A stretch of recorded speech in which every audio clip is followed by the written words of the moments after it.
एक बादशाह अपने महल की छत पर टहल रहा था। टहलते टहलते उसकी नजर महल के नजदीक घर की छत पर पड़ी, जिस पर एक बहुत खूबसूरत औरत कपड़े सुखा रही थी। बादशाह ने अपनी एक बांदी को बुलाकर पूछा, किसकी बीवी है? यह बांदी ने कहा, बादशाह सलामत, ये आपके गुलाम फिरोज की बीवी है। बादशाह नीचे उतरा। बादशाह पर उस औरत के हुस्न जमाल का जादू सा छा गया था। उसने फिरोज को बुलवाया। फिरोज हाजिर हुआ तो बादशाह ने उससे कहा, फिरोज, हमारा एक काम है। हमारा यह खत फला मुल्क के बादशाह को दे आओ और इसका जवाब भी उनसे ले आना। फिरोज उस खत को लेकर घर वापस आ गया। खत को अपने तकिए के नीचे रख दिया। सफर का सामान तैयार किया। रात घर में गुजारी और सुबह मंजिल मकसूद पर रवाना हो गया। वह इस बात से लाइल्म था कि बादशाह ने उसके साथ क्या चाल चली है। इधर जैसे ही फिरोज नजर से ओझल हुआ, बादशाह चुपके से फिरोज के घर पहुंचा और आहिस्ता से फिरोज के घर का दरवाजा खटखटाया। फिरोज की बीवी ने कहा, कौन है? बादशाह ने कहा, मैं बादशाह हूं, तुम्हारे शौहर का मालिक। बादशाह अंदर आकर बैठ गया। फिरोज की बीवी ने हैरान होकर कहा, आज बादशाह सलामत यहाँ हमारे गरीब खाने में? बादशाह ने कहा, मैं यहाँ मेहमान बनकर आया हूँ। फिरोज की बीवी ने बादशाह का मतलब समझकर कहा, मैं अल्लाह की पनाह चाहती हूँ। आपके इस तरह आने से मुझे कोई खैर नजर नहीं आ रही। बादशाह ने गुस्से में कहा, ए औरत, क्या कह रही है तू? शायद तूने मुझे पहचाना नहीं। मैं बादशाह हूँ, तुम्हारे शौहर का मालिक। फिरोज की बीवी ने कहा, बादशाह सलामत, मैं जानती हूँ कि आप ही बादशाह हैं। यह भी जानती हूँ कि आप मेरे शौहर के मालिक हैं। लेकिन गुस्ताखी माफ हो, बुजुर्ग कह गए हैं कि शेर को अगरचे जितनी ही भूख लगी हो, वह मुर्दार झूठन तो नहीं खाना शुरू कर देता। उस औरत ने सच की हिम्मत से और कहा, बादशाह सलामत, आप उस कटोरे में पानी पीने आए हैं जिसमें आपके कुत्ते ने पानी पिया है। बादशाह उस औरत की बातों से बड़ा शर्मसार हुआ और उसको छोड़कर महल वापस चला गया, लेकिन जल्दी में अपनी चप्पलें वहीं भूल गया। इधर अब फिरोज को आधे रास्ते में याद आया कि जो खत बादशाह ने उसे दिया था वह तो घर पर तकिए के नीचे ही छूट गया है। उसने घोड़े को तेजी से वापस मोड़ा और अपने घर की तरफ लपका। फिरोज अपने घर पहुंचा और बीवी से कहा कि खत यहीं भूल गया हूं। जब तकिए के नीचे से खत निकाल रहा था तो उसकी नजर पलंग के नीचे पड़े बादशाह की चप्पलों पर पड़ी, जो वह जल्दी में भूल गया था। फिरोज का सर चकरा कर रह गया और वह समझ गया कि बादशाह ने उसे सफर पर सिर्फ इसलिए भेजा ताकि वह अपना मतलब पूरा कर ले। बीवी से या किसी से भी कुछ बताए बगैर फिरोज चुपचाप घर से निकला।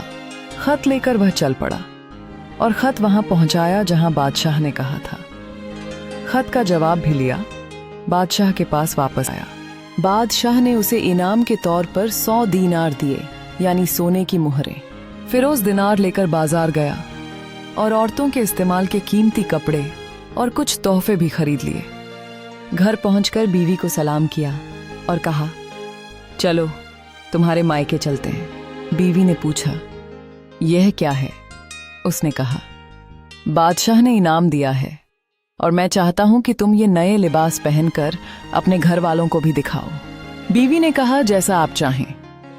बीवी तैयार हुई और अपने वालिदैन के घर अपने शौहर के साथ रवाना हुई। दामाद और बेटी और उनके लाए गए तोहफों को देखकर वह लोग बहुत खुश हुए। फिरोज बीवी को छोड़कर वापस अपने घर आ गया। 1 महीना गुजरने के बावजूद ना बीवी का हाल पूछा और ना उसको वापस बुलाया। फिर कुछ दिन बाद उसकी बीवी के भाई फिरोज से मिलने आए और उनसे कहा, आप हमें हमारी बहन से अपने गुस्से और नाराजगी की वजह बताएं जो आप उसे उसके मायके छोड़ आए हैं, वरना हम आपको काजी के सामने पेश करेंगे। फिरोज ने कहा, अगर तुम चाहो तो ये भी कर लो, लेकिन मेरे जिम्मे तुम्हारी बहन का कोई हक बाकी नहीं जो मैंने अदा ना किया हो। आखिरकार वो लोग अपना मामले को काजी के पास ले गए। काजी ने फिरोज को भी बुलवाया। उस वक्त काजी बादशाह के पास ही बैठा हुआ था। लड़की के भाइयों ने कहा, अल्लाह बादशाह सलामत और काजी साहब को सह सलामत रखे।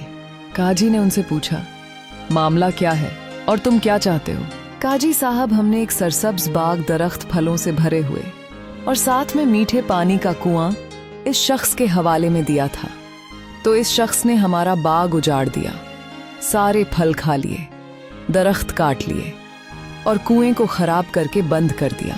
काजी ने फिरोज की तरफ मुखातिब होकर पूछा, हाँ तो लड़के बताओ, इस बारे में तुम क्या कहते हो?